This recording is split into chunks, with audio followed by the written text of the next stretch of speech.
Cool intro. Hey everybody, it's Xeno, back after a short hiatus, but things are a bit better for me now. And today I'm back here to look at the Mega Man Shattered Diamond demo, which just came out recently. Part of the reason I actually have been putting off making this video for so long, I've been intending to do it for a couple of weeks, but the game kept receiving bug fix updates and character changes, particularly to Proto Man, I believe. I most likely won't be showing him off, but I just wanted to make sure I was playing the absolute most complete version of the demo, and I'm not going to let this play twice. But that said, I've heard about this project in passing from time to time, always seemed appealing, hoped it would get, completed, as a lot of fan games fall into the never completed pit, but seeing a new demo brings me a lot of hope. There's quite a lot of content in this demo, actually, a decent amount of stages. This is probably going to be a three-parter if I have to estimate, based on my existing skill history, but maybe I can condense it, but I think 3 parts is probably the best. That said, let's get right into it. It's cool that they give a save rename feature. I guess just cause I'll name it, why not? But one cool thing about this game that's pretty evident right off the bat is the multiple characters, and also with that you can see on this screen that a lot of sprites have been completely redesigned. These Proto Man sprites look slick, the base sprites look better than the Mega Man edit ones, and even Roll is a playable character, which is really cool. To be honest though, I think I'm going to be just sticking with Mega Man for the purposes of showing the demo off. Oh wait, actually, I wanted to change the settings. I actually just realized I have already made a mistake, maybe like 2 seconds into the recording. Okay, great. So, one cool thing that you can do that I will make sure to not mess up again is that you can change some of the game's settings on this menu. Okay, yeah, customize the difficulty. So I actually do want to show all the weapons, so we're going to turn this on. Starting life count. I'm actually just going to put this to infinite so that I don't have to replay entire stages twice and make the videos 3 times as long as they should be. Spike strength. We'll keep that on for the challenge. Checkpoints. No, I think infinite lives will be good enough. It even offers a lot of these interface customizations. Timer, shake, text speed. Let's put that to fast because I'm just like that. The rest, and yeah, pause on pickup. I'm really glad they have this because I hate the pause effect so badly. Aside from that, let's get into it proper. I'm gonna use Mega Man like I said, and I don't usually talk during the intro cutscenes of these games, but the story is pretty cool. Making a new gemstone and then having it be powered up.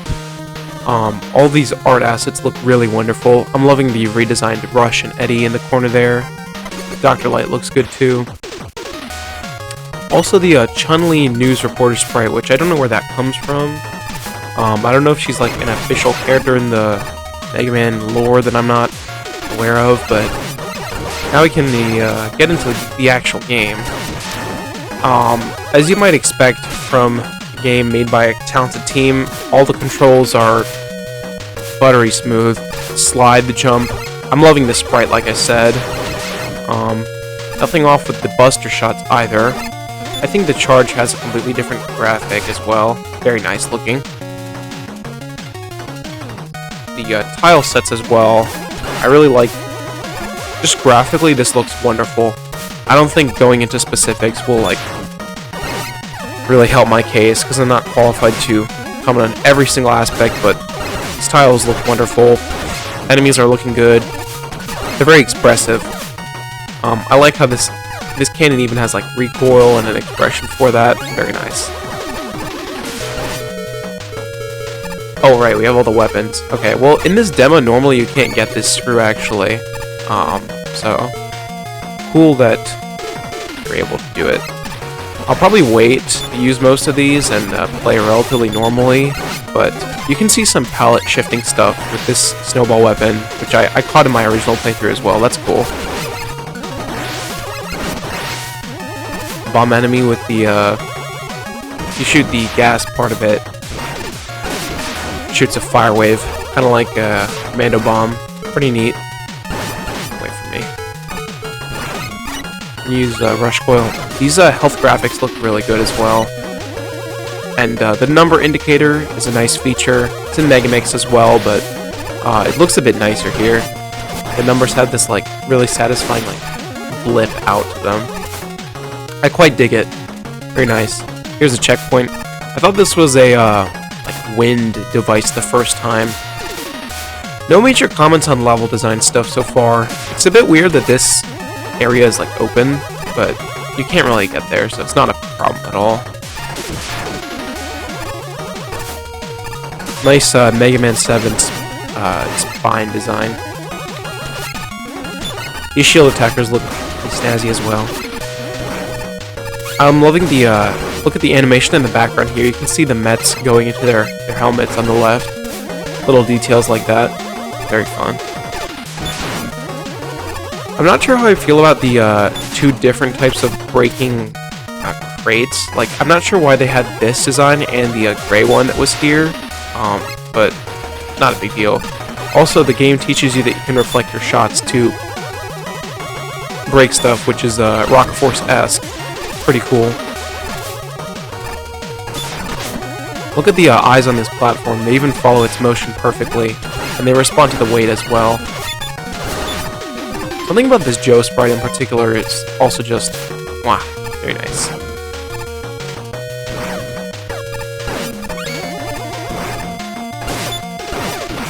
It's good that they started off with pretty simple, generic gimmicks in this intro stage. And here's a new item as well. The recharge tank, I think it's called. It's kind of like a insta revive. If you die in the stage, you get instantly revived with half HP or something like that, or maybe 30%. I don't know why it's not showing. Oh, it's up here. Yeah, that's explained in the shop, and I'll have a look at the shop a bit later, but for now, yeah, that's good to put a new pickup in the intro stage, because that way you're basically guaranteed to get it, unless you're just a contrarian, because I don't know who wouldn't pick up a tank like that. I found that the difficulty in this game is a lot better balanced than when I played Four Hounds and found it to be mildly frustrating. I was wondering at the time I did that review if I was imagining things, but I find that the balancing in this game is, well, I mean, I guess you could argue that it's just easier, but I didn't find myself feeling that nearly as many of the challenges were kind of weird or unfair. It all kind of flowed a lot better. I think the boss design is the biggest example of that. Not that the Four Hound bosses are bad or anything, but these ones are just way more intuitive. Here's our first boss now on screen, actually. This kind of reminds me of the Mega Man X3 intro stage boss. It's a pretty simple takedown for this guy. Drop some stuff. Everything's well telegraphed, you know. The earthquake. I love the eyes again. And that's a wrap.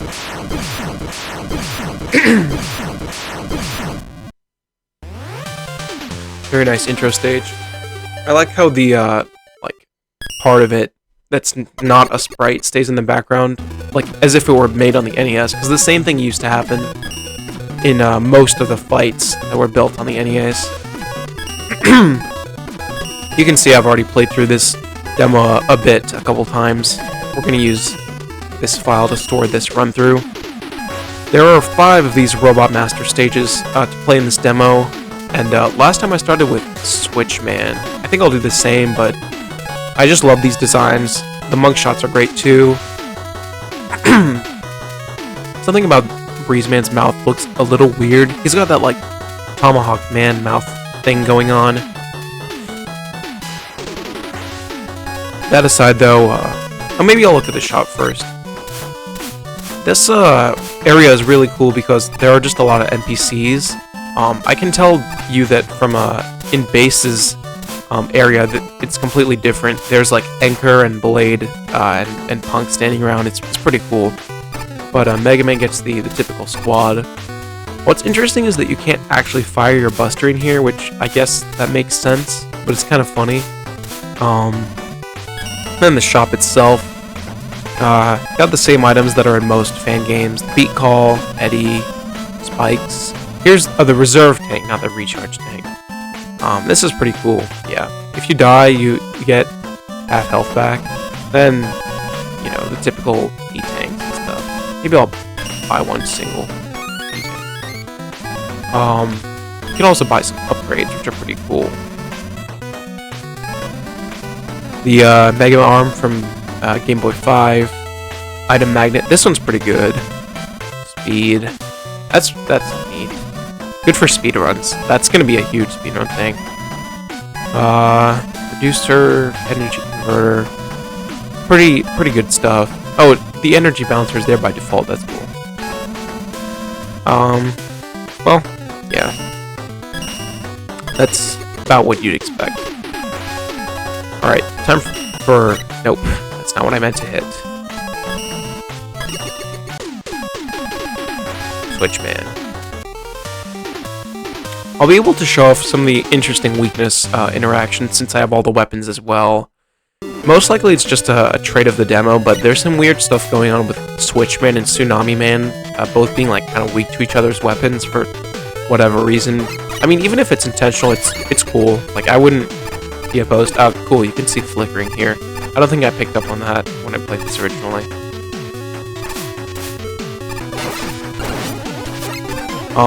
What I can say off this stage about the bat that I haven't said for the intro stage, not really sure. The graphics are once again phenomenal. Truly, maybe even better than a lot of the official Mega Man games. Just fantastic animations. I love this enemy that punches the ground. Doesn't overdo it with the HP either. It seems like 14 would be a lot, but that's not even as much as a Big Eye, and they're pretty easy to take down. You have these electrical rabbit enemies. The game does a very good job of teaching you that once you jump over them, like in the same X position, they jump out, and then you can attack them. It's like, as soon as I encountered this enemy, I immediately knew how it worked. And I think that's one thing this game does a lot better than some of the other recent fan game demos I've played, is that I feel like everything is very easy to understand. There wasn't a time when I was confused by anything. So I gotta give props to the devs for signposting everything through gameplay. There's no need for signs or any of that nonsense when everything is so eloquently explained just through the game itself. I mean, have a look at the this screen, for instance. You can obviously tell that this Yoku block is electrified just by the fact that it's a different color, and you can also watch it beforehand, so you're never left in the dark about anything. Very well done. Use Rush Jet here. I actually don't remember if you're supposed to have Rush Jet at this point. Oh, and also I was about to die, but... oh, okay. I did not watch my step.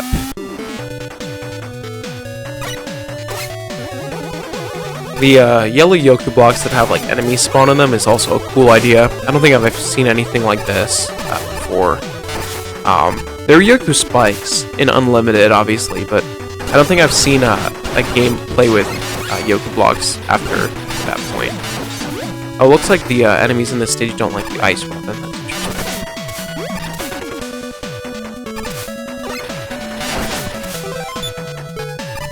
Maybe it's just a coincidence. Oh, wait. Oh, that's really cool. Switchman's weapon makes these enemies fire off their shots instantly. Huh. That's... I don't ever think I would have noticed that if I didn't enable all the weapons, actually. That's a really cool interaction. It's also cool that you can use weapons to kill these enemies before they even come out from the ground. That is really cool. I honestly think having such strong interactions like this is the mark of a good game. Like, just by the fact that they put effort in to do that, speaks well about other elements of the game. Is this immune? Huh. Yeah, it's... okay, it's not immune to the, snowball weapon, but it's immune to everything else. Interesting.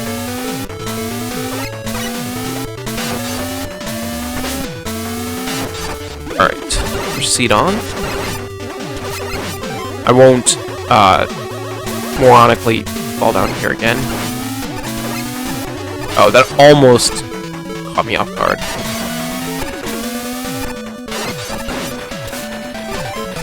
Loving the, utility. Yeah, this is just immune. Wait, what? Oh. Oh, what? Some of the, weapons are a bit, they behave in kind of unique ways. They don't just fire stuff. Like, one of them is, like, basically what Super Arm wish it was. This enemy is taking a lot of damage.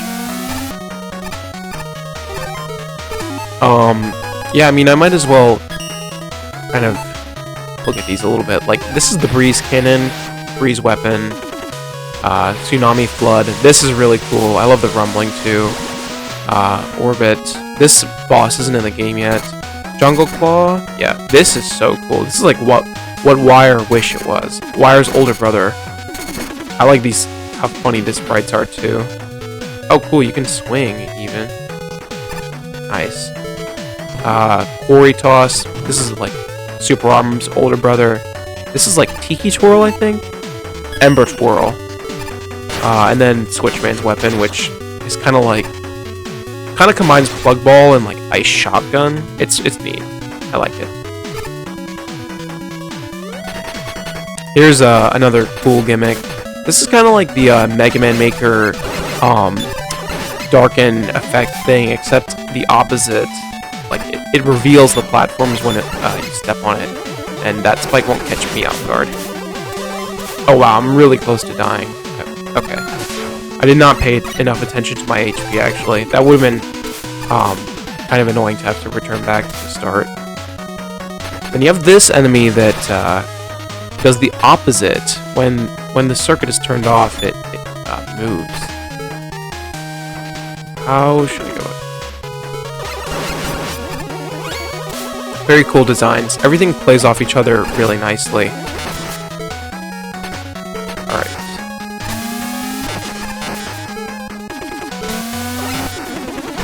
This enemy is kind of out of reach. And remove it like that. Feels good. Pretty strategic. Just the way everything is set up feels like so natural. You're kind of thrown into dangerous situations, but never in a way that... never fully taken off guard, really. The enemies and such are introduced just very phenomenally. Here's the benefit of having Quarry Toss in this level. Not sure how I feel about a... wait. Okay, yeah. I was about to say a 4-block wide spike gap. There's probably some trickery afoot. Oh wow. Okay, that got me. These snow rabbit or electric rabbits periodically fire bolts of electricity if they're not interacted with. Use Rush Coil there. That was actually a... I love that the enemies can play with it as well. In this screen you can see the enemy messing with the gimmick as well. That's just super neat. And actually, I probably maybe need that. Yeah. I forgot already where the...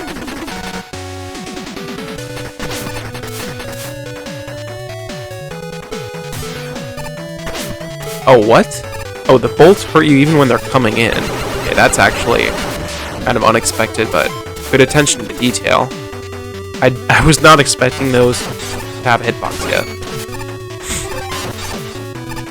I don't know why as soon as I decide to record a video, I feel more congested than I felt at least. Like, I'm having trouble speaking now. That's probably just been a little while. After this, I may finally go back and tackle some other stuff I've been wanting to do for a while.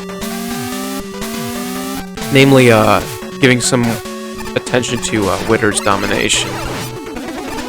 Surprised more people haven't picked up on that. It's been almost a year since it released. But... yeah, I'm not... oh, whoa, okay. That's good design. Rush Jet doesn't immediately fly away. If it were Rush Jet from any other game, I would have just died right there. But it kind of lingers, just like Item 1. Or I think item 1 did something like that. Or, well, it blinked when it was about to disappear, but no, it would instantly disappear. It's better. It's a much improved version. And here we're already at the boss. Switchman is very cool. Super distinguishable pattern. When he's in orange and green mode, he does this. When he's in purple and like orange or blue and orange mode, he does something completely different. But the readability never suffers. I just suck at the fight. And then all the bosses have desperation attacks, which is super duper cool. I wonder if Tsunami Flood... Okay, it doesn't actually affect him while he's in this state. He's like completely incorporeal. That's interesting. He's weak to this weapon, but Switchman's weapon also kills Tsunami Man really fast. So there's a cool like double-sided dynamic going on there. Not a lot to comment on as far as the pattern goes. I got in the habit of dodging it when I originally played it. How the green mode and the blue mode play off each other. And then the desperation attack is relatively easy to dodge, comparatively. Surprisingly easy to dodge. I wouldn't make it more difficult. It's just like in that comfortable zone of like not being too overwhelming or anything. But his weapon behaves just like the weapon Mega Man gets. So it's kind of easy to imagine how that transfers over, and then once you have the weapon, seeing the attack pattern becomes easier itself also.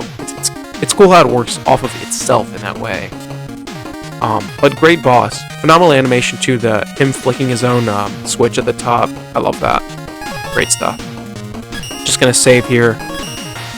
Might take a break in recording for my voice, honestly. But I hope you guys have enjoyed this so far. Look out for the next part soon. This is Xeno, signing off. Take care, guys.